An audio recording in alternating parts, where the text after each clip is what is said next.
नमस्कार, रीवा 24 के ताजा तरीन अंक के साथ मैं शैलेंद्र। सबसे पहले प्रमुख खबरें। मोहनिया टनल में लगी भीषण आग, फायर ब्रिगेड ने पाया काबू। बलकर की वजह से हुआ था हादसा।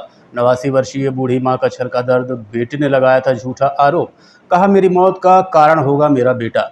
जनपद सीईओ की तानाशाही के चलते संयुक्त किसान मोर्चा के बैनर तले सैकड़ों किसान पहुंचे कलेक्ट्रेट। सौंपा ज्ञापन। और ग्राम पंचायत अमवा में निर्माण कार्यों के दौरान हुआ करोड़ों का घोटाला, ग्रामीणों ने कलेक्ट्रेट पहुंच शिकायत कराई दर्ज। इन खबरों सहित अन्य खबरें विस्तार से। गुड़ स्थित नवनिर्मित मोहनिया टनल में बलकर की वजह से भीषण आग लग गई। इसके बाद टनल के अंदर से धुआं ही धुआं निकलता दिखाई दिया। सूचना मिलते ही मौके पर पुलिस पहुंची और फायर ब्रिगेड से आग पर काबू पा लिया गया।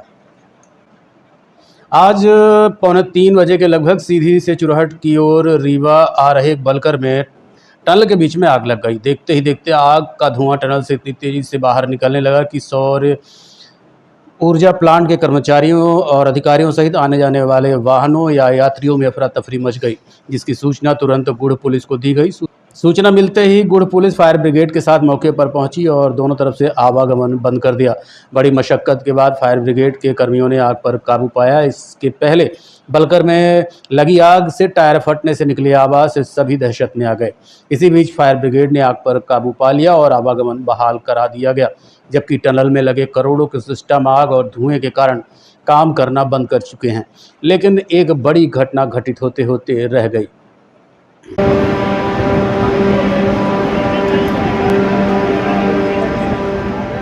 बेटे के लगाए आरोप के बाद 89 वर्षीय मां ने रोते हुए अपनी व्यथा सुनाई है। उन्होंने कहा कि उनका और उनके परिवार का ऐसे बेटे से कोई लेना देना नहीं है।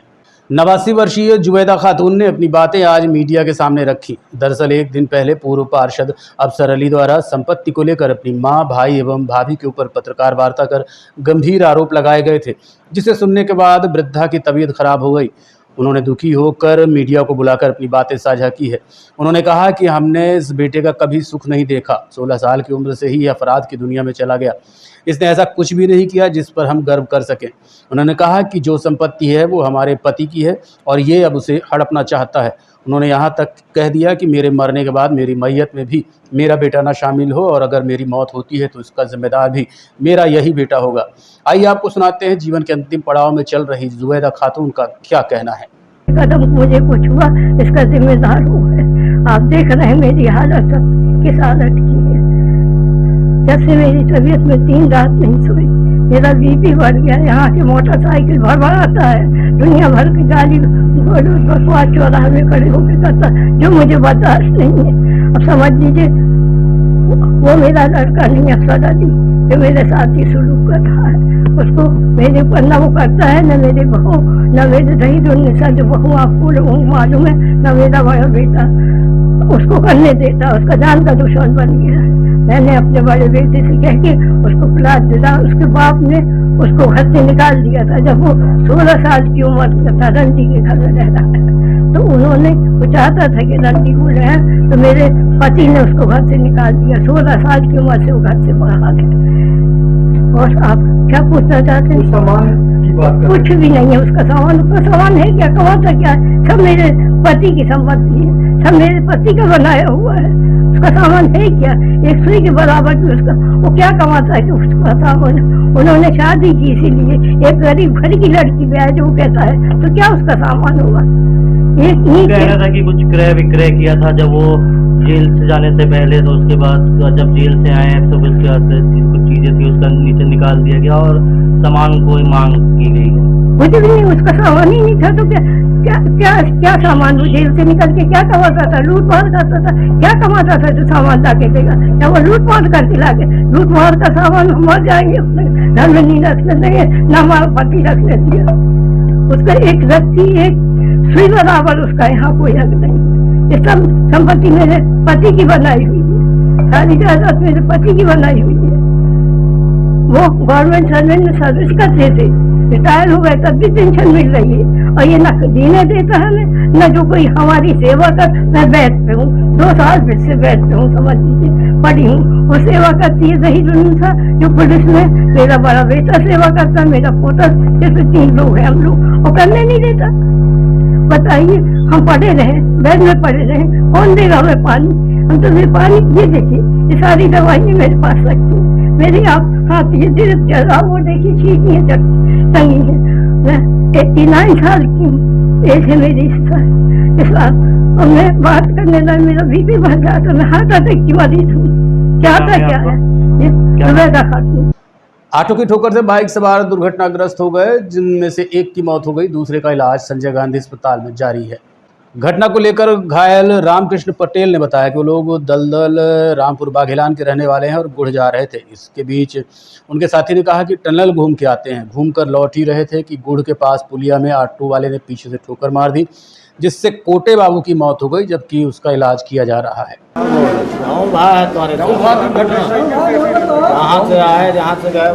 दलदल रामकृष्ण पटेल। क्या घटना हो गई? घटना यह हुई कि उधर से आ रहे थे टनल के बाहर, तो गुड़ में एक्सीडेंट, पीछे से ऑटो वाला ठोक दिया है। आप लोग कहाँ से कहाँ जा रहे थे? हम लोग उधर से आए थे दलदल से रीवा पाइप बनवाने, तो जो बाबूजी थे बोले कि चलना है टनल घूमने, तो उधर से आ रहे थे रिटर्न घूम के, तो फिर वो गुड़ के पुल में पीछे से ठोक दिए हैं ऑटो वाले ने? ऑटो वाला। आपका क्या नाम है? रामकृष्ण पटेल। और जो आपके साथ में थे? कान कुटे बाबू। कुटे हुए, उनके क्या मौत हो गई? जी, गाड़ी कंपनी की थी। आपकी गाड़ी थी? नहीं, कंपनी की थी। कंपनी की मोटर? जी। क्या करने जा रहे थे? कहाँ आए थे? इधर पाइप बनवाने रीवा। पाइप बनवाने। जी। कहाँ जा रहे थे? कहाँ जा रहे थे? गुड़ वो बोले कि चलो टनल चलते हैं, तो मैं बोला नहीं जाऊंगा, वो सेट बिगड़ेगा, तो बोले कि चलो हम बात कर लेंगे, तो उधर से रिटर्न आ रहे थे, तो पीछे से ऑटो वाला ठोक दिया है।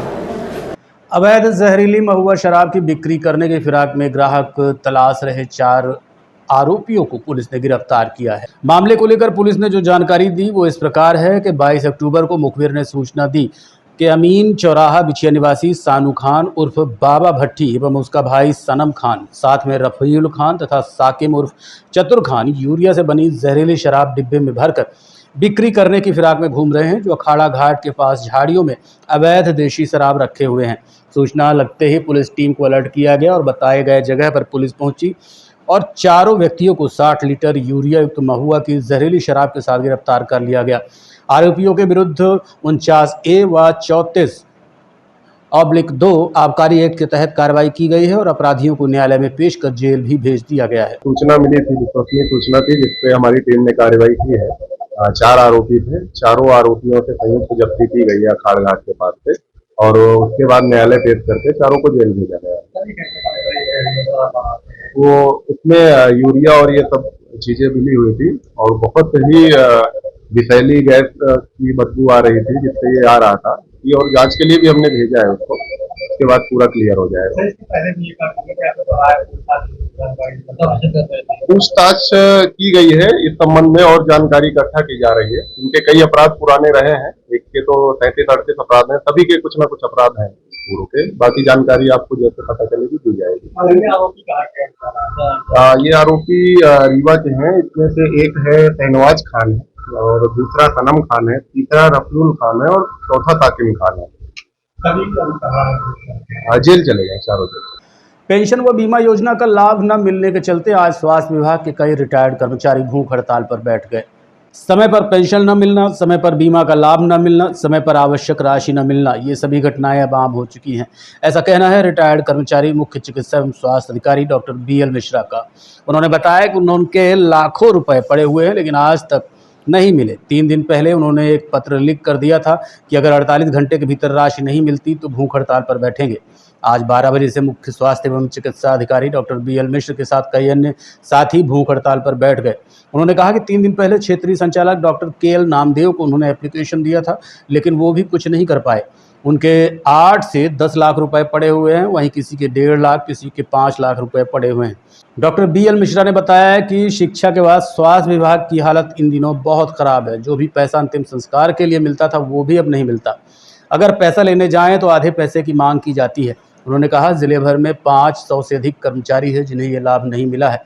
कार्यक्रम के दौरान डॉक्टर BL मिश्रा का माल्यार्पण किया गया और भूख हड़ताल की शुरुआत की गई। मामले को लेकर क्या कहना है रिटायर्ड मुख्य चिकित्सा एवं स्वास्थ्य अधिकारी का, आप खुद सुनिए।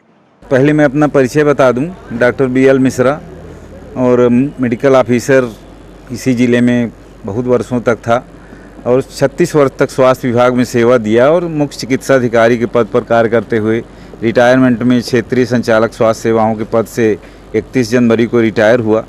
और रिटायरमेंट के पश्चात कुछ कर्मचारियों के देयक होते हैं जो रिटायरमेंट में सरकार उनको सुविधा देती है, तो कुछ हमारे देयक थे जिसको मैंने 3 दिन पहले क्षेत्रीय संचालक डॉक्टर KL नामदेव जी को दिया था कि 48 घंटे का मैं समय दे रहा हूं और हो जाए, नहीं तो मैं 24 तारीख को 12 बजे से भूख हड़ताल में बैठूंगा। इसके पहले भी 10 बार से अधिक फ़ोन लगाया, कई बार लिख के दिया, लेकिन वो नहीं काम करा पाए अपने कार्यालय से। क्यों इतने कमज़ोर हैं पता नहीं, कुछ समझ में नहीं आता। अन्यथा बात होकर लगभग 8-10 लाख रुपए मेरा है, इस पैसे का ब्याज थोड़ी ना मिलेगा। कोई इस तरह का काम रोक देना विकास में अवरुद्ध कहलाता है। देश में कोई भी योजना हो, यदि आपने रोक दिया कुछ दिनों के लिए तो देश का काम रुक जाएगा। तो इससे पीड़ित होकर मुझे आज भूख हड़ताल में बैठना पड़ रहा है और इसकी प्रतिलिपि मैंने माननीय कमिश्नर महोदय, कलेक्टर महोदय, पुलिस अधीक्षक और TI बिछिया थाना को दिया है। आप सबको मीडिया के माध्यम से भी मैंने अवगत कराया था कि मैं भूख हड़ताल में बैठ रहा हूं और उसी के परिपालन में ये तो हमारा क्लेम हो गया। दूसरा चीज़, स्वास्थ्य विभाग में रीवा ज़िले में हज़ारों कर्मचारी हैं। शिक्षा विभाग के बाद स्वास्थ्य विभाग में ही कर्मचारियों की संख्या रहती है। आउटसोर्स देख रहे हैं, सरकार ने नौकरी पर लगभग प्रतिबंध ही लगा के रखा है। आउटसोर्स से बेचारे छोटा मोटा कर्मचारी जो रहते हैं तो काम करते हैं शासन का, उन्हीं के दम पर स्वास्थ्य विभाग हमारा चल रहा है। तो आउटसोर्स कर्मचारी को 8-8, 10-10 महीने से वेतन नहीं मिला, ये स्थिति हो गई। और अभी पिछले महीने भर्ती हुई, पता चला जो पहले काम कर रहे थे, जिन्होंने अच्छा काम किया, जो विकलांग भी हैं यहाँ पर, वो भी उनको न रखे, पता नहीं किस तरह से लोगों को रखा। एक ही परिवार के कई लोग आउटसोर्स कर्मचारी भर्ती हो गए। ये बहुत ही आश्चर्य की बात है। ये कैसे हो गया? ये कैसे हो? क्या ऐसा नहीं होना चाहिए? योग्यता के आधार पर जो अच्छा काम करें, और जो हमारे स्वास्थ्य विभाग की बड़ी चुनौती है डाटा एंट्री के आधार पर ही हम स्वास्थ्य कार्यक्रमों की समीक्षा करता है स्वास्थ्य विभाग। तो एक ही परिवार के लोग एक अस्पतालों में भर्ती हो गए, ये बड़ी विडंबना की बात है। और हज़ारों कर्मचारी, किसी का छुट्टी सैंक्शन हो गया, पैसा नहीं मिला। ये हमारे बगल में बैठे हैं, ये कंपाउंडर DK दुबे जी हमारे साथ ही जनवरी में रिटायर हुए और कई वर्षों तक मेरे साथ में स्वास्थ्य विभाग में काम किए हैं और बड़ा ही सराहनीय इनका स्वास्थ्य विभाग में मरीजों के प्रति बहुत ही अच्छा काम था। ये दिखा रहे हैं, ये भी डॉक्टर संजीव शुक्ला जी अभी बैठे हैं अंदर, उन्हीं के दस्तखत से ये जारी हुआ है। उन्हीं के दस्तखत से ये 24 मई को जारी हुआ है कि इतना बीमा की राशि इनको स्वीकृत की जाती है, स्वीकार लो, ये योजना के लाभ स्वीकार किए जाते हैं। मई में 24 मई को जो स्वीकार हो गया, 24 जून, 24 जुलाई, अगस्त, सितंबर, अक्टूबर, 6 महीने में CMO साहब इसके खाते में पैसा नहीं डाल पाए। इस पैसे का ब्याज मिलेगा क्या? पीड़ित व्यक्ति जब थोड़ा थोड़ा काटती है सरकार, बीमा करती है उस पैसे का, कि उसी के दम पर सरकार चल रहा है, योजनाएं चल रही हैं। 6-6 महीने में, 7-7 महीने में ये पैसा नहीं निकल सकता। मैं भी CMHO ने जब जारी कर दिया तो रोक किसने रखा है अभी तक? अब ये बताएं किसने रोक रखा है? कार्यवाही करें उसके खिलाफ, तत्काल निलंबन होना चाहिए आज ही। यही CMHO ही भुगतान। KL कौन है? KL नामदेव जी तो क्षेत्रीय संचालक हैं, जो 7 जिलों के, अब 9 जिला हो गया कहना चाहिए, मैहर मऊगंज के पश्चात, और रीवा संभाग, शहडोल संभाग के अधिकारी हैं। सतना से आते होंगे भी, खाना पीना खा के चले होंगे घर से। ये तो हमारे ज़िले का प्रकरण है। तो जो ज़िले का है, ये क्यों इसका पैसा ब्याज दिलाएं? ये ब्याज सहित वसूली होना चाहिए इस पैसे का। कितने कर्मचारी जिनका पैसा इस तरीके से रुका? अरे कम से कम 500 से अधिक कर्मचारी होंगे। छुट्टी हो गई वो नहीं मिला, GPF का पैसा दिलाए वो नहीं मिला। BMO जिस कर्मचारी को गैर हाजिर करके भेजते हैं, ये कार्यालय उनको वेतन दे देता है। जो महीने भर काम नहीं किए हैं, कभी आए नहीं, कुछ काम भी नहीं किया, वो यहाँ पैसा पा जाते हैं। इंक्रीमेंट नहीं लगता, क्रमोन्नति नहीं लगता, और तो और अति हो गई। अब ये दुनिया नहीं चलेगी। ये एसग्रेसिया अंत्येष्टि का पैसा सरकार देती थी। सरकार कर्मचारी आम जनता के लिए सैकड़ों योजनाएं चलाए हुए है। अंत्येष्टि का पैसा, एसग्रेसिया का पैसा आपने सुना होगा। मरणोपरांत जो कर्मचारी की मृत्यु हो जाती है उसके घर में मैंने देखा है कि अधिकारी खुद पैसा लेके पहुंचता है। वो पीड़ित परिवार, दुखी परिवार रहता है, उसके घर में पहुंचता है और पैसा देता है कि भले बाद में विभाग से निकलेगा पैसा, इसी पैसा से दाह संस्कार होना चाहिए। ये शासन की मंशा है। 4 महीने पहले यही से जिस तरह से ये आदेश है, वो एसग्रेसिया को शुक्ला सिस्टर चाक त्योंथर में पदस्थ थी, उसका एसग्रेसिया का पैसा मरने के पश्चात 4 महीने में भी भुगतान नहीं हुआ। पीड़ित व्यक्ति मेरे पास आया, बोला कि मेरे को बोलते हैं आधा पैसा जमा कर दो तो तब आधा पैसा मिल जाएगा।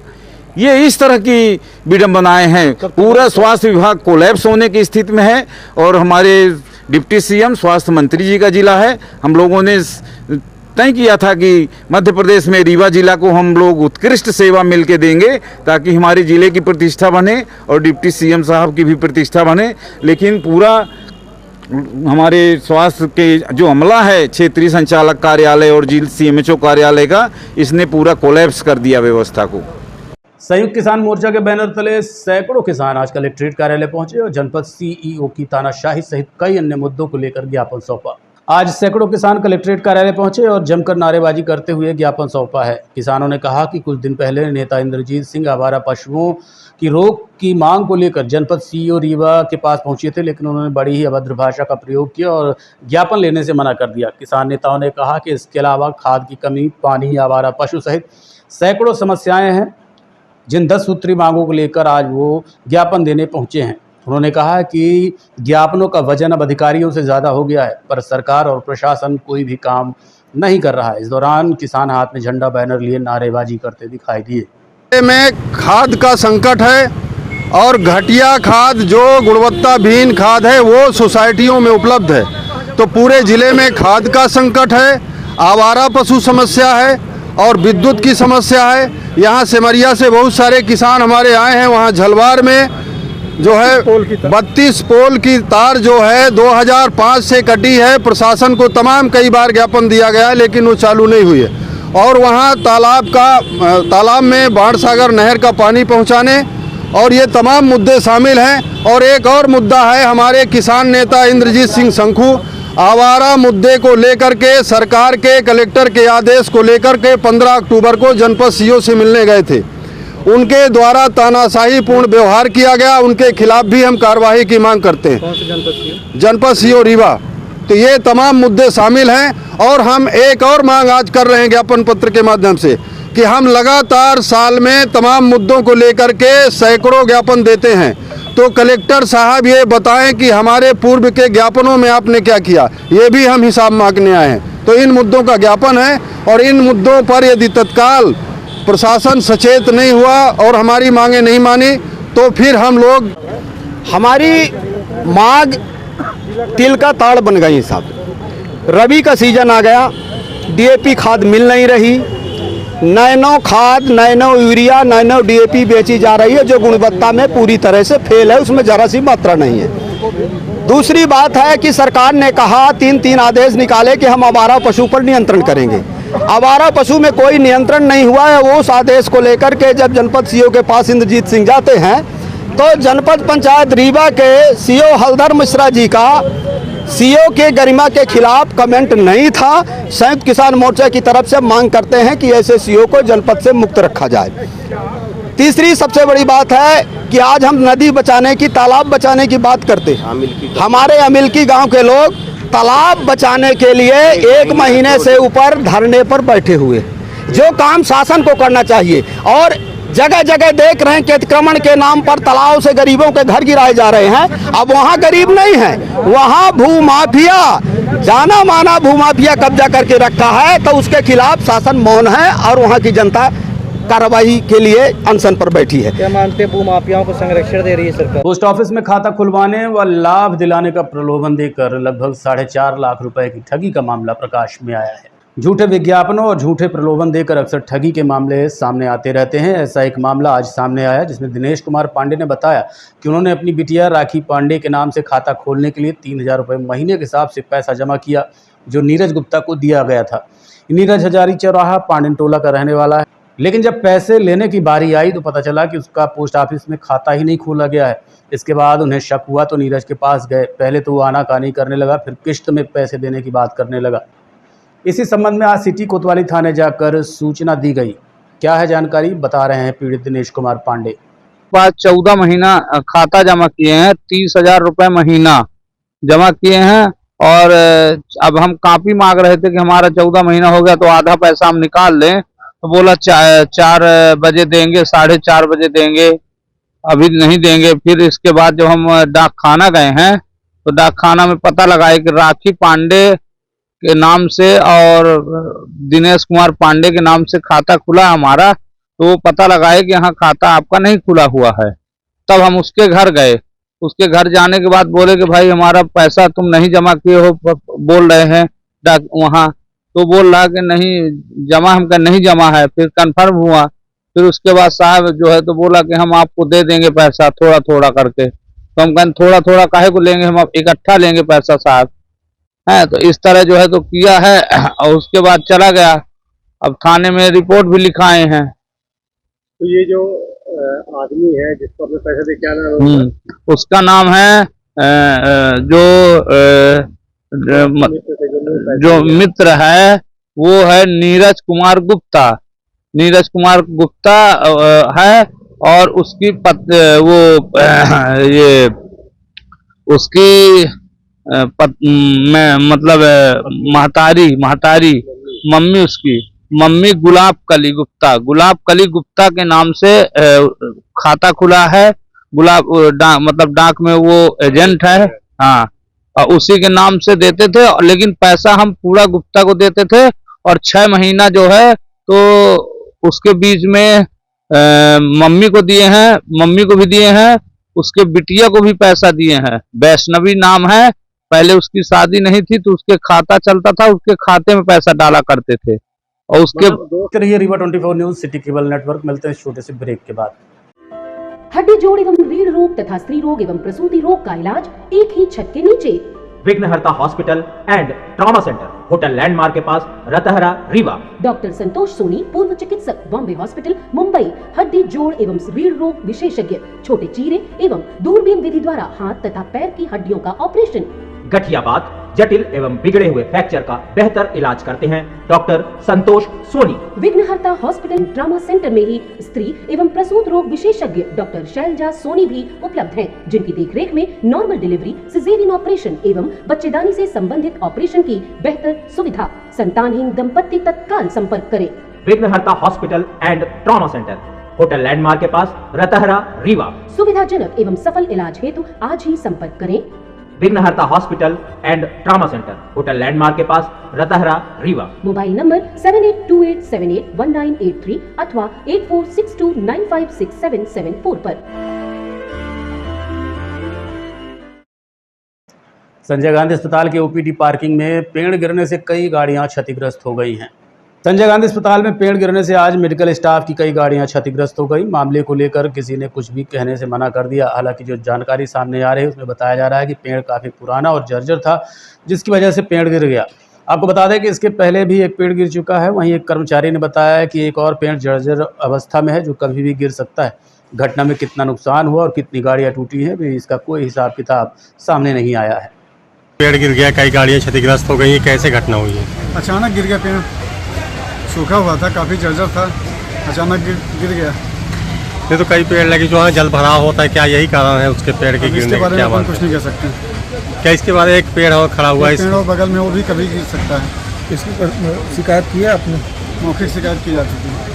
अस्पताल प्रबंधन को पता है इस बारे में, चूँकि जो ये गाड़ियाँ दब गई हैं, अब इसके लिए क्या उपाय किए जाएंगे? चूँकि लोगों की गाड़ियाँ हैं, स्टाफ की गाड़ियाँ हैं, स्टैंड है, तो इसके लिए क्या उपाय किए जाएंगे? चूँकि आपदा में थोड़ी कोई कुछ कर सकता है। किसकी चूक मानी जाए, अस्पताल प्रबंधन की या फिर किसकी मानी जाएगी? आप तो गिर गया, फिर प्रबंधन की गलती, किसकी गलती है ये? हम किसी के बारे में कुछ टिप्पणी नहीं करेंगे। तो जिनकी गाड़ियाँ अभी क्षतिग्रस्त हुई, क्या वो आए अभी तक? नहीं आए। स्टाफ की गाड़ियाँ। रहिए Rewa 24 news city cable network. मिलते हैं छोटे से ब्रेक के बाद। Painting point group of institutions BCI, PCI, AICTE नई दिल्ली व उच्च शिक्षा मध्य प्रदेश शासन द्वारा मान्यता प्राप्त तथा APSU रीवा और RGPV भोपाल से संबद्ध painting point group of institutions.